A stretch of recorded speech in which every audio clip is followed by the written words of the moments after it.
जी नमस्कार, स्वागत है आप सभी का हमारे चैनल सीटेट अधिगम में।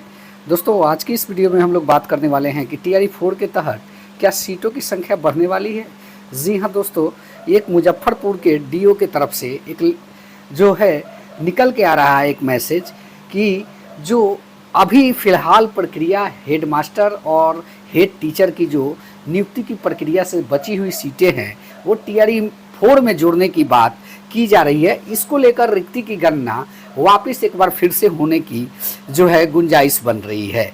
आज के इस वीडियो में हम लोग इसी न्यूज़ पे चर्चा करेंगे, तो बने रहिएगा, इस वीडियो को पूरा देखिएगा, अंत तक देखिएगा। वीडियो अच्छा लगे चैनल को सब्सक्राइब कीजिएगा। आपके स्क्रीन पे दिख रहा होगा कि स्थानांतरण के बाद खाली सीटों पर बनेगी रिक्ति। जी हाँ, यहाँ पे जो हेडलाइन है यह एक विशेष एडिशन कह सकते हैं पेपर के माध्यम से आया हुआ है, जो कि मुजफ्फरपुर जिला से निकल के आ रहा है। स्थानांतरण के बाद खाली सीटों के आधार पर चौथे चरण की रिक्ति बनेगी। टीआरई 4 को लेकर भेजी गई रिक्ति सभी जिलों को वापस कर दी गई। जी हाँ, टीआरई 4 जो होना था, जो रिक्तियों के लिए रोस्टर की बात की जा रही थी, वापस एक बार फिर जिला इकाई को भेज दिया गया है, क्योंकि इसमें संशोधन के साथ एक बार फिर शिक्षा विभाग को यह भेजा जाएगा।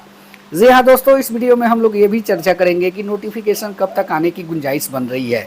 जैसा कि आप सभी जानते हैं कि पिछले दिनों शिक्षा मंत्री जी ने बताया कि इसी महीने जो है आपका नोटिफिकेशन भी आ सकता है।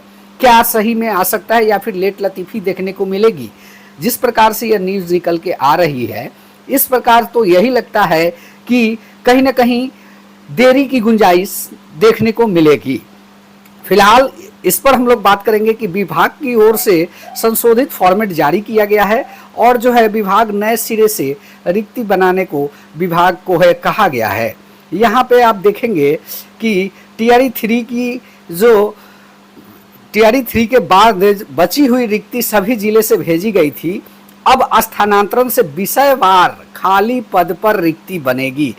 जैसा कि आप सभी जानते हैं कि विषयवार रिक्ति का मतलब यह होता है कि 6 to 8 और 9, 10, 11, 12 ये आपका विषयवार होता है। तो कहीं ना कहीं इस बार जो है टीआरई 4 में स्टेट कराने के बाद जो है 11, 12, 9, 10 भी होने की गुंजाइश हो रही है टीआरई 4 में। तो कहीं ना कहीं विषयवार रिक्तियों के लिए एक बार फिर से उस चीज़ को किया जा रहा है। अब स्थानांतरण से विषयवार खाली पद पर रिक्ति बनेगी। माध्यमिक शिक्षा उप निदेशक अब्दुल सलाम अंसारी ने इसे लेकर सभी जिले को निर्देश दिया है। विभाग की ओर से जो फॉर्मेट भेजा गया है उसमें टीआरई 1, 2 और 3 में कितनी कितनी रिक्ति हुई थी, इन रिक्ति पर कितनी नियुक्ति हुई और अब स्थानांतरण में इन तीनों तरह के कितने शिक्षक कार्यरत हैं, इसकी रिपोर्ट देनी होगी। टीआरई के 3 चरण की रिक्ति में नियुक्ति के बाद स्थानांतरण होने पर कितनी सीट खाली है उसकी चरणवार रिपोर्ट देनी है। डीओ ने कहा कि इसी आधार पर रिक्ति का रोस्टर तैयार किया जाएगा। कहाँ से निकलेगा और कहाँ पे बढ़ने की गुंजाइश देखने को मिलेगी, यहाँ पे रेड कलर में हाईलाइट कर दिया गया है। 1 से 8 में 50% आरक्षण पर जो है रोस्टर बनेगा।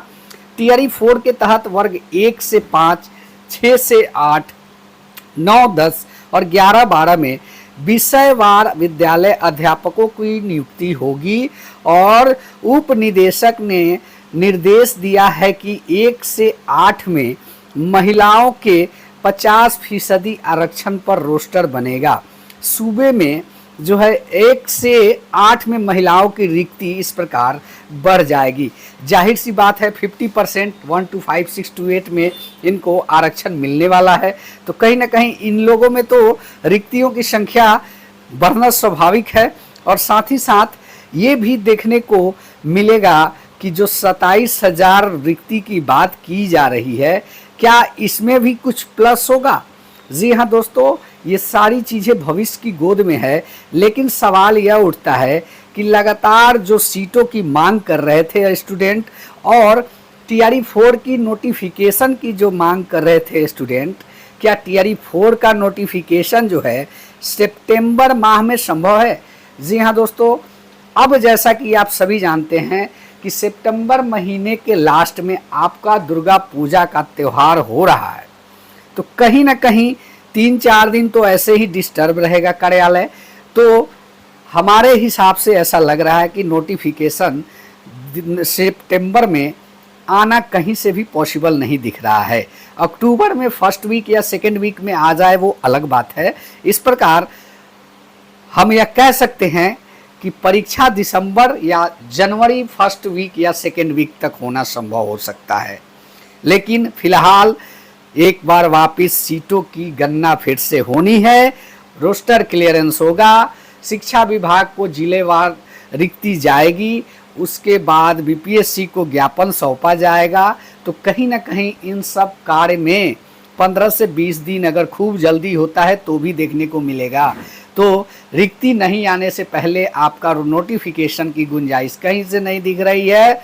और साथ ही साथ आपसे बात करेंगे कि आप सभी के द्वारा एज रिलैक्सेशन को लेकर लगातार प्रश्न पूछे जा रहे हैं।